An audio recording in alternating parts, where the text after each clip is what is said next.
ini dan sudah masih dalam pembahasan tentang rukun-rukunnya wudu. Pembahasan kali ini adalah pembahasan tentang bagian-bagian wajah atau muka. Wajah atau muka adalah anggota badan yang pertama kali dibasuh yang termasuk rukun. Wajah ini penting, muka ini penting. Kalau nggak ada mukanya malu kita ya. Kalau kita sebelah orang juga kita buang muka juga. Nah maka muka ini jadi pertama rukun. Dan di muka ini nanti juga di wajah ini juga ada bagian-bagian yang kira-kira sangat tidak muliakan, tapi dalam sholat itu justru harus direndahkan, menyentuh tanah. Jidat kita, coba ya, kalau jidat kita muliakan banget, benar-benar kita muliakan. Misalnya kita disenggol ya, disikut pas kena dalam menimpa apa, kalau ditoyor. Coba aja kalau berani. Nah ini muka, bagian-bagian wajah yang termasuk bagian yang amat mulia. Ini adalah awal dari rukun wudu, bagian wudu yang pertama, anggota wudu yang pertama. Termasuk bagian dari wajah dikatakan oleh Malik di sini. Bismillahirrahmanirrahim. Qala al-mu'allif rahimahullah wa nafa'ana bihi wa bi 'ulumihi wa bi barakatihi fid dharain amin. Wa minal wajhi umratu syafataini wa madhimul ghamami. Wa minal wajhi, dan termasuk dari bagian wajah umratu syafataini, merah-merahnya kedua bibir, wa mawdhi'ul ghamami, dan tempat ghamam. Bahasa Arab itu mungkin jadi ada bagian-bagian tertentu atau ada benda-benda, pokoknya entitas-entitas, tahu entitas itu ayat atau perkara-perkara tertentu itu namanya khusus. Ini di muka aja ini ya, kalau kita sudah tahu dari alis, bulu mata semua. Ini namanya apa nih? Gomama ini. Jadi bagian dari jidat, bagian dari dahi, tapi yang tumbuh rambut-rambut halus. Apa itu namanya? Apa? Ditnom, lohan itu. Apa gomama ini namanya? Modul gomama. Ya jadi bagian yang biasanya orang-orang tertentu, nggak semuanya ya. Orang tertentu biasanya itu ada rambut-rambut halus di sini. Namanya gomama. Termasuk bagian wajah itu adalah tempat gomama atau tempat bulu halus yang ada di dahi atau yang ada di jidat. Nah penjelasannya di sini bahwa gomam itu bukan gomama tapi gomam itu nabata adalah sesuatu nabata yang tumbuh dia nabata yang tumbuh alaihi atas asy'arul rambut minal jabhati dari jidat. Duna mahallit tahdif, bukan tempat tahdif ala as-sahih menurut kaul yang lebih sahih. Ada lagi tahdif. Tahdif itu ini bagian tahdif ya, yang biasanya dibuang dari kata hadafa.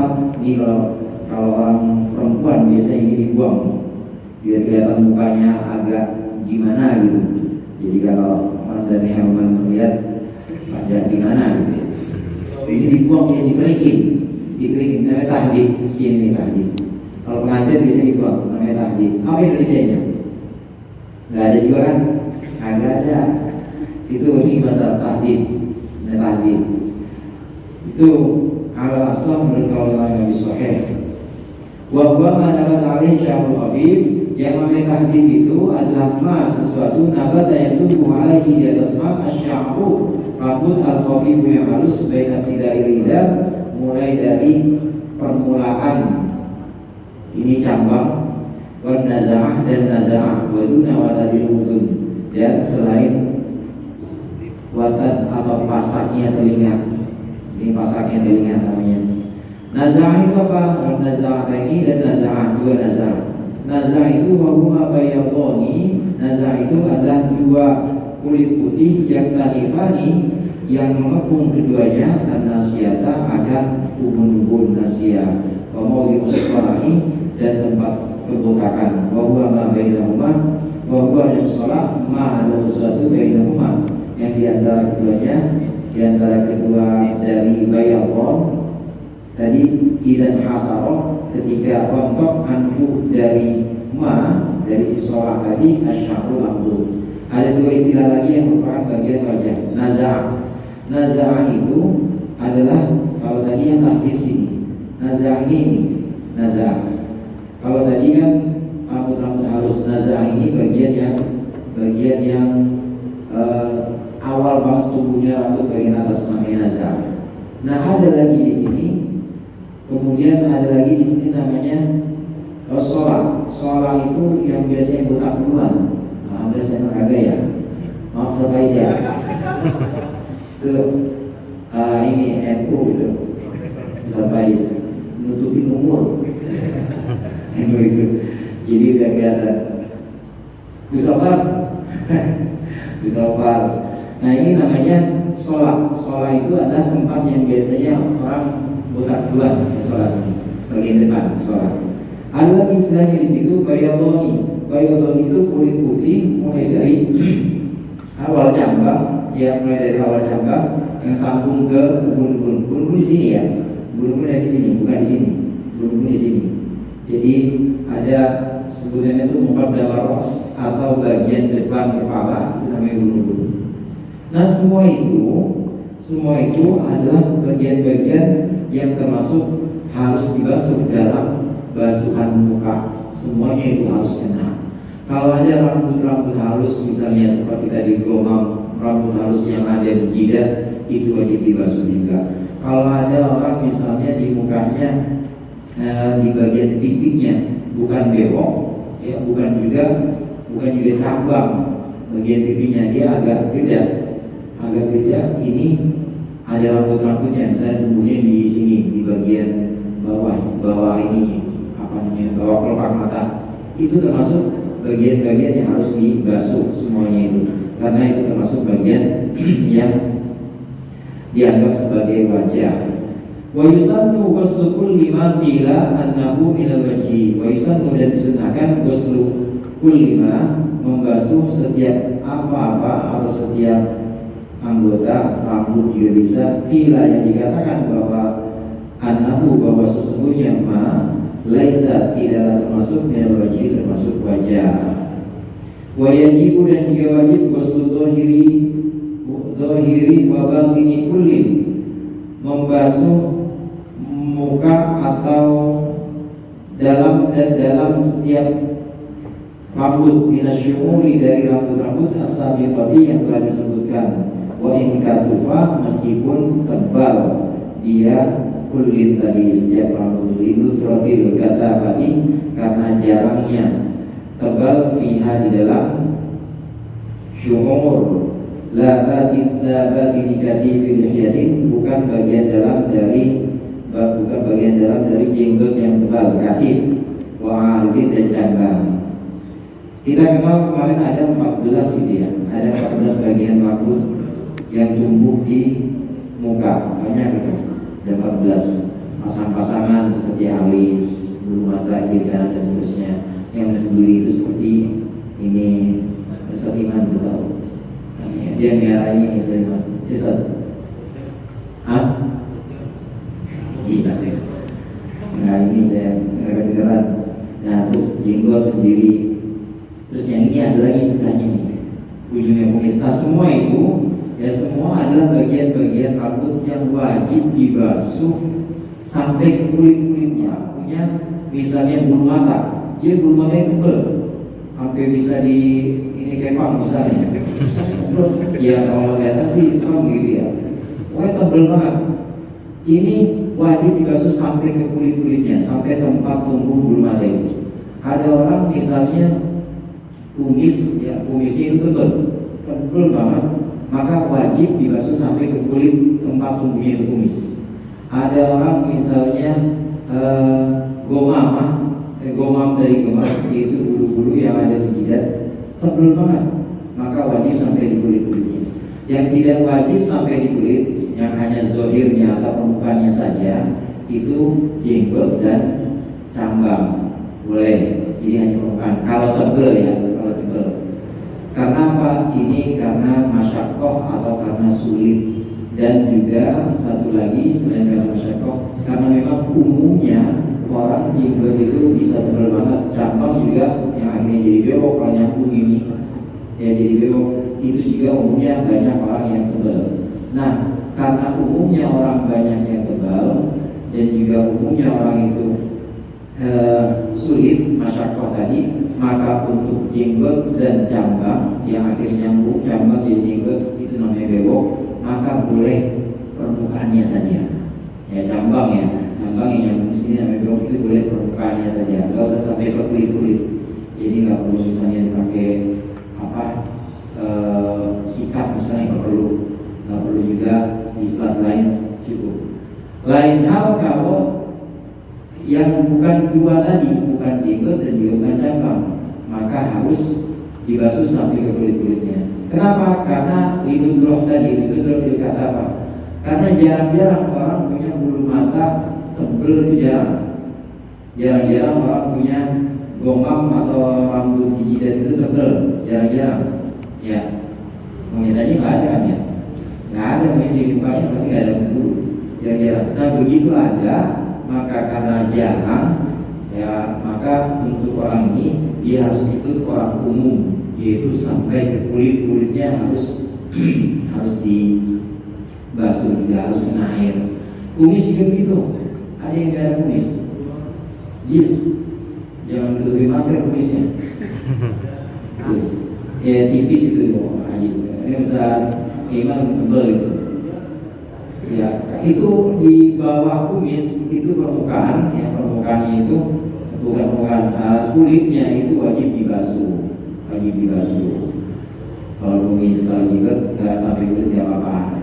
Dengan catatan tadi jenggot yang tebal karena sulit sampai ke kulit, maka boleh permukaan jenggotnya saja. Tapi kalau jenggot yang tipis, jambangnya tipis, dipelihara, jenggot cuma 3 lembar misalnya, lagi sampai kulit. Biasanya jenggotnya 3 lembar doang nih, makanya jangan saya pelihara. Udah dirok aja, kumis juga tipis, rok aja. Nah, maka semua itu adalah bagian-bagian yang harus dibasuh ya ketika kita membasuh muka dalam rukun wudu. Wa yajibu ghuslu dhahiri wa batini, udah tadi. Wal kafifu, apa sih kriteria dari tebal? Jenggot yang dikatakan tebal atau rambut yang dikatakan tebal dan tipis itu bagaimana? Tebal itu malam turo adalah rambut lam turo yang tidak bisa dilihat al-basyaratu kulit min khilalihi dari sela-sela fi majlis takhutubi dalam majlis atau dalam posisi berbicara takhutub korban secara umum. Wa yajibu ghusluha, dan juga wajib membasuh apa-apa la yatahaqqaqu yang tidak bisa terlaksana, tidak bisa terrealisir atau tidak bisa jadi benar, jadi sempurna. Ghuslu jami'i, membasuh keseluruhannya ma illa bi ghuslihi, kecuali dengan membasuh ma. Lihatna ma, karena sesungguhnya apa-apa la yatimu yang tidak sempurna al wajibu, perkara wajib, illa bihi, kecuali dengan ma. Wajibun adalah ikut wajib juga. Kriteria atau batasan tebal atau tipisnya jenggot, tipisnya ini, ya, tipisnya cambang itu sampai mana? Ini jenggot. Ini kita bahas fikih ya, jadi bukan bahas ideologi. Jadi jenggot itu ada jenggot ideologis, ada jenggot biologis. Kalau seniman biologis memang betul-betul begitu. Tapi ada yang ideologis. Jenggot ideologis itu apa? Ini gua udah hijrah misalnya gitu, maka gua harus jenggotan. Ideologis itu, ideologis. Pasal Pais biologis, gitu. Dari abahnya yang mau jenggotan semua. Nah, yang biologis maupun yang ideologis, batasan atau kriteria tebal tipsnya itu bagaimana? Kalau kelihatan kulit dalam majlis takhutub, dalam posisi kita ngomong secara umum, ya ngomong orang begini, kelihatan kulitnya tipis itu juga, tipis itu jambang. Maka kalau tipis, orang ini harus basuh sampai ke kulit-kulitnya. Tapi kalau dalam majlis takhutub, dalam posisi bicara atau posisi ngobrol yang umum, gak kelihatan kulitnya, ketutupan rambut atau jenggot itu, maka tebal. Orang ini maka boleh hanya permukaannya saja. Itu buat lihat orang. Nah kalau lihat kita sendiri mana kaca, lihat aja kaca posisinya gitu. Yang misalnya kelihatan ini, oh nggak kelihatan kulit kita tebel berarti. Kalau tebel dapat keringanan, cukup permukaannya aja, nggak perlu pakai kulit, ya nggak perlu terus pakai apa tuh kayak steam, nggak perlu, cukup ya di ini aja, di permukaannya aja. Terus kalau kira-kira kita ngaca, kok cuma 7 lembar ya saya, kelihatan kulitnya, maka wajib harus sampai, nggak boleh dibahas begini aja. Nah inilah batasan atau kriteria jenggot tebal atau cambang ya yang tebal atau tipis itu kalau kelihatan kulitnya atau tidak terlihat kulitnya dalam kondisi tafatul, dalam posisi duduk secara umum. Jangan ditegesin. Di sini urfan yang secara wajar, secara umum kita ngobrol yang gitu. Tapi kalau di kelompok ditegesin begitu, nanti kelihatan kulitnya itu. Wajib sedikit nggak bisa. Jadi harus dalam posisi biasa aja. Ini tebal dan tipis ini ya mempengaruhi cara kita berwudu dan kesempurnaan wudu. Wudu itu adalah kunci dari sholat. Sholat itu ibadah yang paling utama. Seluruh ibadah badan yang ada rukun iman, rukun Islam itu yang paling utama. Pertama adalah syahadat kan pakai badan juga, pakai lisan. Asyhadu an la ilaha illallah wa asyhadu anna Muhammadar Rasulullah. Kemudian yang kedua setelah syahadat, yang kedua adalah sholat. Sholat paling utama. Ya, makanya ada orang bilang umat sholat nomor 2, gitu ya. Itu begitu maksudnya. Yang pertama apa? Syahadat. Yang kedua sholat. Tapi maksudnya bukan begitu. Maksudnya itu dibanding. Jadi jangan melihat saja dibanding dengan ibadah badan lain seperti misalnya sedekah atau zakat, haji, kemudian juga puasa. Sholat paling utama dibanding yang lain sholat. Maka toharoh atau wudu ini juga jadi ibadah yang paling utama karena kunci ibadah sholat atau kunci sholat itu adalah wudu. Wudu kita mulai dari sekarang kita benerin nih ya bintang. Mana bintang? Bintang dia cukur. Iya. Itu wudunya dibenerin juga ya Biko. Wudunya dibenerin supaya apa? Supaya sholatnya benar. Karena sholat ini ibadah yang paling utama dibanding ibadah-ibadah yang lain. Kalah semuanya. Puasa, kemudian juga sedekah. Sholat yang paling penting. Sholat ini ya yang pertama kali ditanyakan amal nanti di akhirat yang ditanya pertama adalah sholat. Maka kuncinya sholat, toharoh yang antara lain adalah berwudu. Ini harus benar-benar kita benahi, kita sempurnakan sejak sekarang ini. Ada satu kaidah dari Ibnu juga, ma la yatimul wajib illa bihi wajib. Apa-apa yang perkara wajib tidak akan bisa sempurna kecuali dengan dia, maka perkara itu apa-apa tadi itu adalah wajib juga. Saya ulang, perkara di mana suatu hal yang wajib tidak sempurna kecuali dengan perkara itu, maka perkara itu akan ikut wajib juga. Terus kalau gomang masuk bagian muka. Terus tadi sholat atau tempat yang biasa botak duluan, dan juga nasiyah atau ubun-ubun, bukan muka sebenarnya. Ubun-ubun bukan muka, ini juga bukan muka. Tapi ini wajib dibasuh juga. Karena kalau ini nggak dibasuh, maka muka nggak sempurna. Itu kaidahnya ma la yatimu al-wajibu illa bihi wajibun. Apa-apa perkara yang suatu hal wajib tidak bisa sempurna kecuali dengan menghadirkan perkara itu, maka perkara itu ikut wajib juga. Muka kita dibasuh itu gak akan sempurna tanpa mengikut sertakan ini, kena semua. Begitu juga tanpa mengikut sertakan nasiyah atau ubun-ubun, maka ini harus ikut kena juga. Contoh lagi misalnya gini, bagian kedua nanti itu kan apa anggota wudhu yang kedua? Ais muka, tangan kan Wasilu wujuhakum wa iyyakum ilal marafid sampai siku. Siku bagian dari tangan bagian dari tangan atau bukan? Bukan. Siku ya siku. Sikut ya sikut ya sikut. Dia bukan bagian yang wajib dibasuh. Tapi membasuh tangan tidak akan sempurna tanpa membasuh sikut ini. Maka sikut ini ikut wajib juga. Contoh lagi misalnya gini, aurat laki-laki itu ma baina surrah wal rukbah, antara pusar sampai lutut. Pusar sama lutut aurat bukan. Jadi yang aurat apa? Anggota atau bagian badan antara pusar dan lutut. Jadi pusar sama lutut aurat bukan. Sama kalau kayak saya bilang begini, yang namanya komandan Helman itu yang mana sih? Antara Ustaz Iman dan ya siapa? Lukman. Hilman itu adalah antara Lukman dan Iman. Maka Lukman dan Iman Hilman atau bukan? Itu juga pusar dan dengkul bukan bagian orang. Tapi menutup pusar dan menutup dengkul jadi wajib juga. Kenapa? Karena tidak akan sempurna menutup kedua bagian antara itu tanpa mengikutkan pusar dan dengkul. Ma la yatimul wajib illa bihi bahwa wajib. Saya misalnya minta ini, ya, minta di warung Padang gitu ya. Dan nasi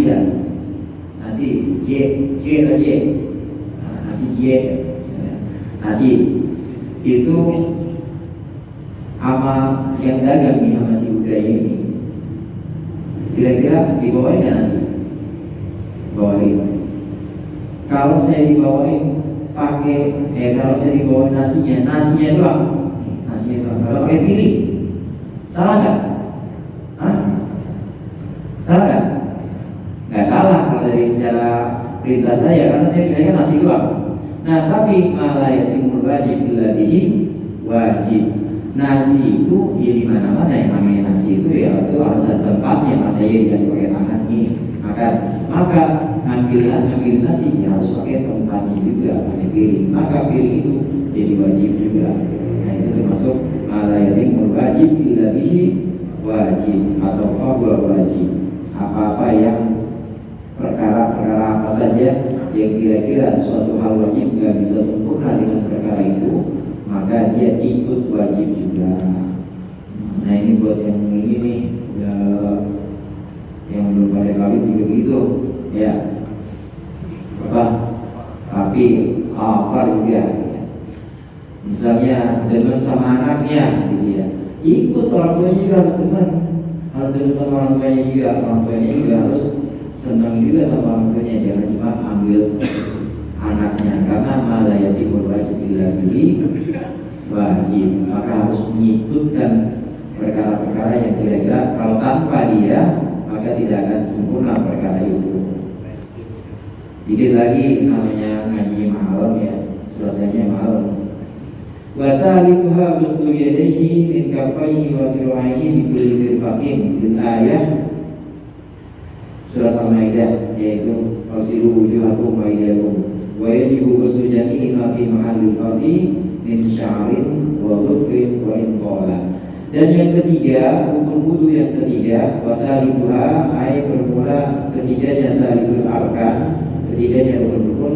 Ghuslu yadayhi adalah membasuh kedua tangan, min kaffaihi dari kedua telapak seseorang, wa dhira'aihi dan kedua lengannya, syahas atau seorang bikul mirfaqin dengan setiap mirfaq atau dengan setiap siku. Karena surat Al-Maidah ini fasilu wujuhakum wa aydiyakum ilal marafiq bil ayah, karena ada ayatnya. Wa yajibu dan juga wajib ghuslu jami'ihima, membasuh seluruh anggota fi mahallil fardhi yang tetap pada tempat anggota yang fardu, min sya'rin dari rambut-rambut atau bulu-bulu, wa dhufrin dan kuku, wa inqala dan meskipun panjang dia rambut dan kuku tadi. Rukun yang ketiga, pertama kan niat, yang kedua yaitu membasuh muka, dan rukun yang ketiga yaitu membasuh kedua tangan mulai dari telapak ya, lengannya juga dirok, namanya dirok, kedua lengan kiri kanan sampai ke sikutnya juga harus dibasuh. Jadi sikut ini nggak termasuk contoh yang tadi sebenarnya. Sikut ini malah bagian dari tangan. Cuma kalau kita pasin sampai sikut nggak bakal sempurna, maka di atas sikut harus kena juga. Ya, before nih di atas sikut, kalau wudu di atas sikut harus kena. Karena kalau dia mengikutkan yang di atas sikut, dia bilang ini sikutnya nggak bakal sempurna tangannya, maka di atas sikut ikut wajib juga. Semua perkara yang perkara wajib tidak sempurna kecuali dengan perkara itu, maka perkara itu ikut wajib juga. Untuk menyempurnakan tangan, mulai dari telapak sampai siku semuanya itu harus terbasuh, maka di atas siku harus terbasuh juga, harus dibasuh juga sama kita yang dilebihin, jangan irit, ya jangan irit apa, harus kena di atas siku ini. Tadi juga nggak boleh lebihan, sampai kadang-kadangnya juga namanya israf, nggak boleh. Yang buang-buang itu buang-buang air nggak boleh, cukup sampai di atas itu. Semua rambut atau semua anggota-anggota dan bagian-bagian yang memang ada di anggota tubuh, di muka, rambut-rambutnya atau bulu-bulunya, kemudian juga di tangan, ya, apapun yang ada di tangan yang merupakan bagian dari tangan, maka wajib terbasuh, termasuk bulu tangan. Nah, kalau bulu tangan ini nggak ada keringanan, ya, nggak ada keringanan, ya pokoknya sewajarnya atau paling tebel itu bulu tangan pasti kelihatan kulitnya, ya kecuali wow, nggak kelihatan. Setebel-tebelnya kulit tangan orang itu pasti, setebel-tebelnya bulu tangan orang itu pasti kelihatan kulitnya. Maka termasuk dia itu khafif atau termasuk tipis, maka harus sampai ke kulit-kulitnya. Bulunya juga harus kena, harus sampai ke dalam kulitnya. Begitu juga ini kuku, meskipun panjang, meskipun bulu dan kuku yang ada di tangan itu panjang banget, harus terbasuh semua, karena itu bagian dari tangan. Jadi nggak boleh ujung kukunya aja nggak boleh, harus terbasuh bagian-bagian kukunya juga, karena termasuk bagian dari tangan atau bagian dari kuku. Far'un lau nasiya lum'atan fanqasarat fi tadribin aw i'adati wudu'in li isyanin lahu la tajdidin wa hiyatin ajza'ahu. Ini ada sebuah cabang permasalahan.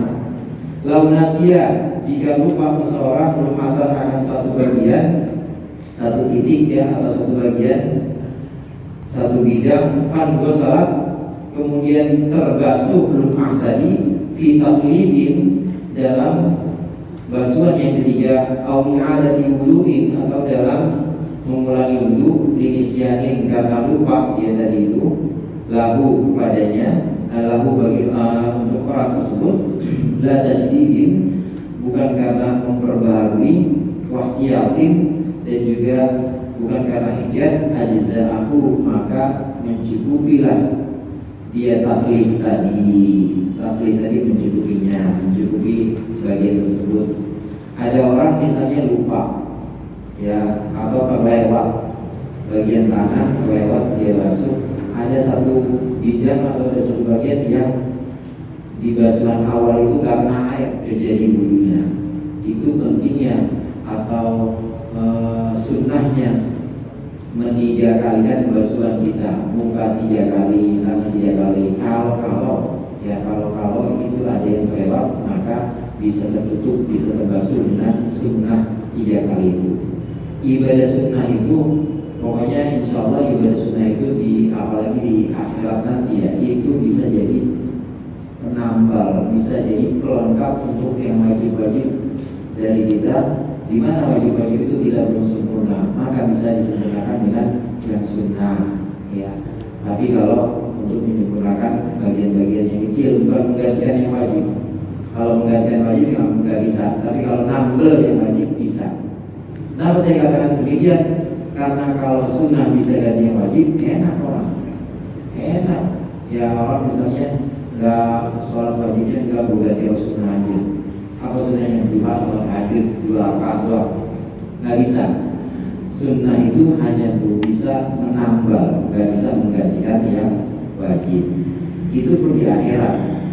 Ya kalau di dunia, ya kacau urusannya. Di dunia orang pada sholat hari sunnah doang. tetap ibadah wajib itu tidak tergantikan, dan tetap fadilah atau keutamaan ibadah wajib itu jauh lebih utama dibanding ibadah sunnah. Wallahu a'lam bishawab. Karena udah keadaan saya datang, kita udahin aja. Wallahu muwaffiq ila aqwamit thoriq. Assalamualaikum warahmatullahi wabarakatuh.